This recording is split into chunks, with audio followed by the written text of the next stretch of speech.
इस वीडियो में आज हम चर्चा करेंगे संक्रमण तत्वों की ऑक्सीकरण अवस्थाओं एवं उनके स्थायित्व के संबंध में। संक्रमण धातुओं की एक बेहद महत्वपूर्ण विशेषता है कि ये परिवर्तनीय संयोजकताएं दर्शाती हैं, अर्थात ये एक से अधिक ऑक्सीकरण अवस्थाएं प्रदर्शित करती हैं। अब प्रश्न आता है कि ये ऑक्सीकरण अवस्थाएं क्या होती हैं।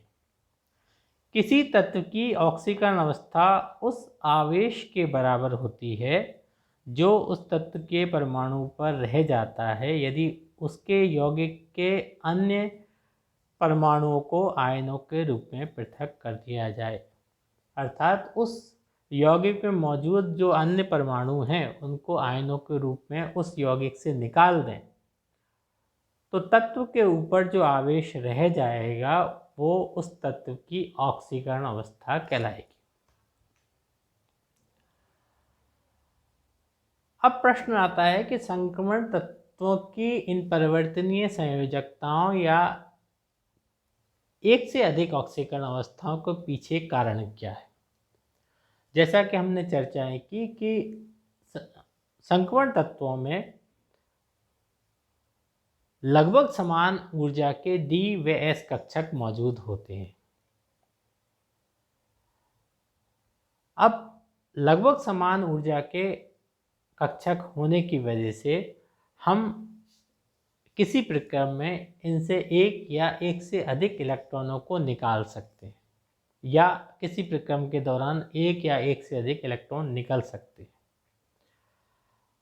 अब किसी संक्रमण तत्व से कितने इलेक्ट्रॉन निकलेंगे उस प्रक्रम के दौरान, ये उस संक्रमण तत्व के इलेक्ट्रॉनिक विन्यास पर निर्भर करेगा।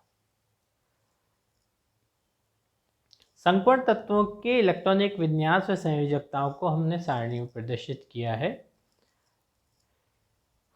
सबसे ऊपर की पंक्ति में देखें SCTI VCr Mn FeCO Ni CH, अर्थात प्रथम संक्रमण श्रेणी के तत्व लिखे गए हैं। प्रथम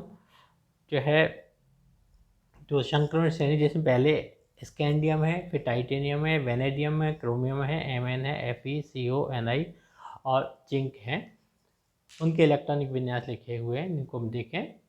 स्कैंडियम का इलेक्ट्रॉनिक विन्यास आर्गन 3d1 4s2, टाइटेनियम का आर्गन 3d2 4s2, वेनेडियम का आर्गन 3d3 4s2। क्रोमियम के संदर्भ में जैसे हमने पहले में बात की कि आर्गन 3d5 कॉन्फ़िगरेशन इसका हो जाता है और 4s में केवल एक इलेक्ट्रॉन होता है क्योंकि इसमें D व S कक्षक अर्धपूरित हो जाते हैं। Mn में 3d5 4s2, Fe में 3d6 4s2, कोबाल्ट में 3d7 4s2, निकिल में 3d8 4s2, कॉपर में 3d10 4s1, जिंक में आर्गन के साथ 3d10 4s2 हैं।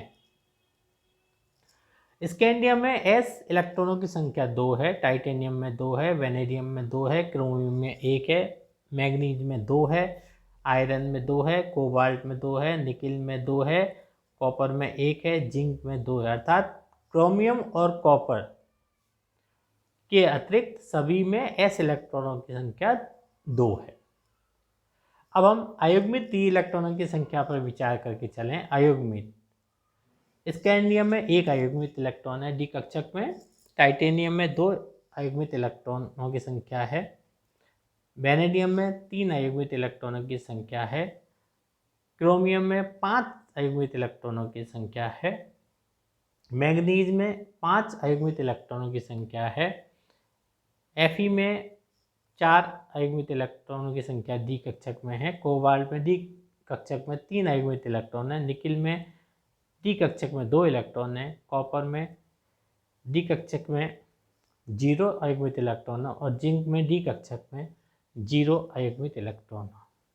अब इनकी जरा हम ऑक्सीकरण अवस्था पे बात करके चलें। देखिए, किसी भी तत्व की, इनमें से किसी भी तत्व की जो अधिकतम ऑक्सीकरण अवस्था संभव है वो S कक्षक और D कक्षक में मौजूद S कक्षक के समस्त तथा D कक्षक के अयुग्मित इलेक्ट्रॉनों की संख्या के बराबर होती है। जैसे कि स्कैंडियम अगर हम देख करके चलें, इसमें 2 s इलेक्ट्रॉन है, 1 d इलेक्ट्रॉन, दोनों का योग हुआ 3, अर्थात इसकी अधिकतम ऑक्सीकरण अवस्था 3 संभव है। टाइटेनियम की हम देख करके चलें, इसमें 2 s इलेक्ट्रॉन है, 2 d अयुग्मित इलेक्ट्रॉन है, अर्थात इसके कुल इलेक्ट्रॉनों की संख्या हो गई 4, अर्थात इसकी अधिकतम ऑक्सीकरण अवस्था जो संभव है वो +4 है। वेनेडियम, इसमें s में 2 इलेक्ट्रॉन है और अयुग्मित d इलेक्ट्रॉनों की संख्या 3 है, अतः 2 + 3 = 5। क्रोमियम, इसमें 1 s इलेक्ट्रॉन है, 5 d अयुग्मित इलेक्ट्रॉन है, कुल हो गए 6। इस प्रकार से इसकी जो अधिकतम ऑक्सीकरण अवस्था संभव है वो +6 है। Mn में 2 s इलेक्ट्रॉन है, 5 d अयुग्मित इलेक्ट्रॉन है, तो कुल हुए 2 + 5 = 7, अर्थात मैग्नीज की कुल +7 ऑक्सीडेशन स्टेट संभव है। आयरन की जब हम बात करके चलें, आयरन में 2 s इलेक्ट्रॉन है, 4 अयुग्मित d इलेक्ट्रॉन है, अर्थात 2 + 4 = 6। आयरन की जो ऑक्सीडेशन स्टेट संभव है वो +6 है। कोबाल्ट में 2 + 3 अर्थात 5 इसकी अधिकतम हो सकती है, लेकिन कोबाल्ट यहाँ पर +4 तक ही दिखाता है। निकिल में 2 + 2 4 संभव है, लेकिन ये +3 तक दिखाता है। कॉपर में 1 +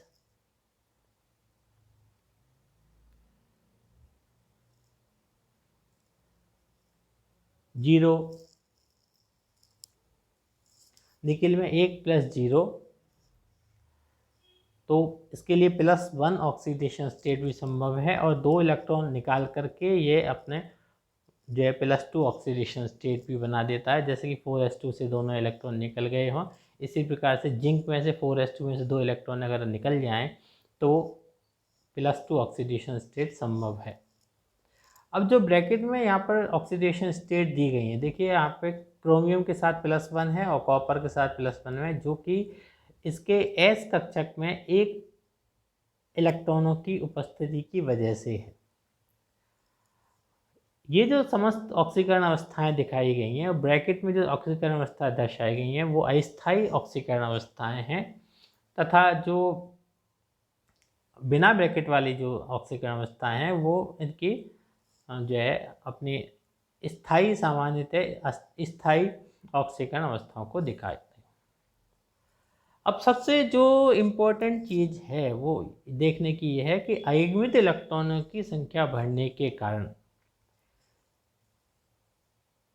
स्कैंडियम से मैग्नीज तक ऑक्सीकरण अवस्थाएं बढ़ती हैं। अब यहाँ पर देखें हम कि स्कैंडियम में +2 इसकी अस्थायी ऑक्सीडेशन स्टेट है। अब यहाँ पर ये ऑक्सीकरण अवस्थाएं Mn तक लगातार बढ़ती जा रही हैं, अर्थात जो स्कैंडियम से मैग्नीज तक जाने तक ऑक्सीकरण अवस्थाएं बढ़ती जाती हैं। अब जैसे हमने चर्चा की कि कुछ ऑक्सीकरण अवस्थाएं यहाँ पर स्थायी हैं तथा कुछ ऑक्सीकरण अवस्थाएं यहाँ पर अस्थायी हैं। अब कुछ ऑक्सीकरण अवस्थाओं का स्थायित्व इस वजह से होता है क्योंकि या तो इनमें रिक्त d ऑर्बिटल होते हैं या फिर इनमें अर्धपूरित d5 होते हैं या फिर इनमें पूर्णपूरित d10 विन्यास मौजूद रहता है। इन मुख्य कारणों से यहाँ पर जो संक्रमण तत्व हैं वो अपनी विभिन्न प्रकार की ऑक्सीकरण अवस्थाएं दर्शाती हैं।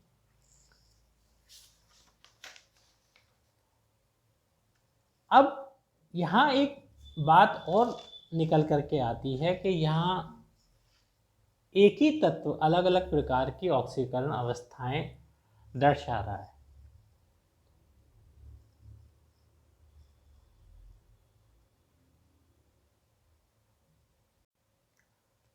तो कौन से वो कारण हैं जो ये निर्धारित करते हैं कि उस तत्व की कौन सी ऑक्सीकरण अवस्था अस्तित्व में रहेगी? सबसे महत्वपूर्ण कारक जो ऑक्सीकरण अवस्थाओं के अस्तित्व से संबद्ध है वो है धातु या मेटल लिगेंड सिस्टम, अर्थात कौन सी धातु है तथा उसके साथ कौन सा लिगेंड जुड़ा हुआ है।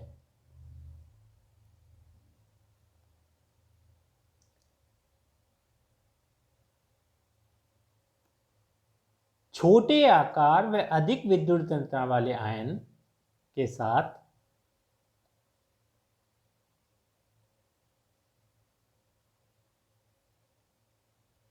उच्च ऑक्सीकरण अवस्थाओं का स्थायित्व बढ़ता है। इसी प्रकार से क्षारीय माध्यम में उच्च ऑक्सीकरण अवस्थाएं अधिक स्थायी होती हैं।